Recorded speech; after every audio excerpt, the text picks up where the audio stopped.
Kisah Nabi Ilyas alaihi salam. Nabi Ilyas alaihi salam adalah putra Yazid bin Fias dan salah satu keturunan Nabi Harun. Dia diutus oleh Allah Subhanahu wa taala untuk menjadi seorang nabi.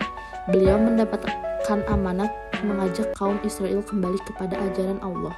Ketika itu, kaum Bani Israel terkenal akan kebinasaannya menyembah berhala yang bernama Mal. Berhala itu berada di tengah-tengah kota, sehingga kota tersebut dijuluki dengan Baalbek.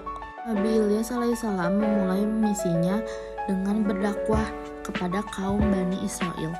Beliau selalu mengingatkan dan mengajak kaum Bani Israel untuk kembali kepada ajaran Allah Subhanahu wa taala. Ketika Nabi Ilyas melihat kenyataan bahwa kaumnya sedang menyembah berhala Baal, Nabi Ilyas berkata kepada kaumnya, "Apa kamu tidak bertakwa?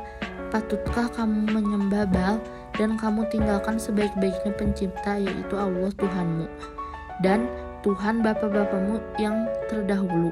Safat ayat 124-126. Mendengar ajakan dari Nabi Ilyas, kaum Bani Israel marah. Bahkan kaum Bani Israel menghina dan mengejek terang-terangan Nabi Ilyas alaihissalam. Walaupun kaum Bani Israel menghina Nabi Ilyas tetap sabar. Pada suatu saat, kaum Bani Israel punya rencana buruk kepada Nabi Ilyas alaihissalam. Namun, rencana mereka tercium oleh Nabi Ilyas. Nabi Ilyas pun segera meninggalkan kaum yang durhaka kepadanya. 3 tahun berlalu, semenjak kepergian Nabi Ilyas, kaum Bani Israel dilanda kekeringan dan mereka pun semakin menderita. Kekeringan terus-menerus berlanjur dan tidak ada tanda-tanda kapan akan berakhir.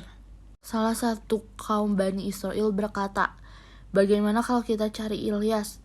Jika kita berhasil menemukannya, kita akan beriman kepada Tuhannya," ucap salah satu kaum Bani Israel alaihissalam. Mereka pun berharap untuk Nabi Ilyas memohon kepada Allah Subhanahu wa taala untuk tidak diberikan azab kepada mereka. Seketika itu, mereka berbondong-bondong mencari Nabi Ilyas. Setelah sekian lama, mereka pun bertemu dengan Nabi Ilyas yang sedang ditemani Nabi Ilyas alaihissalam. Mereka pun memohon kepada Nabi Ilyas untuk keluar dari penderitaan mereka yang saat itu, akibat kemarau panjang yang menimpa mereka selama 3 tahun. Makanan sulit didapatkan, ternak banyak yang mati, dan lahan-lahan menjadi tandus. Kaum Bani Israel pun berjanji kepada Nabi Ilyas akan beriman kepada Allah Subhanahu wa taala. Nabi Ilyas pun membantu mereka dengan cara berdoa kepada Allah Subhanahu wa taala agar Allah Subhanahu wa taala memberikan rahmatnya, diturunkan hujan. Tidak lama pun hujan turun, tanaman mulai bertumbuhan kembali. Manusia dan hewan dapat minum air secukupnya.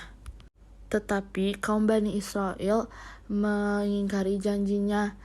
Beberapa tahun kemudian mereka memulai kebiasaan mereka, yaitu menyembah berhala. Dan Nabi Ilyas pun berdoa kepada Allah agar kaum Bani Israel mendapatkan azabnya lagi.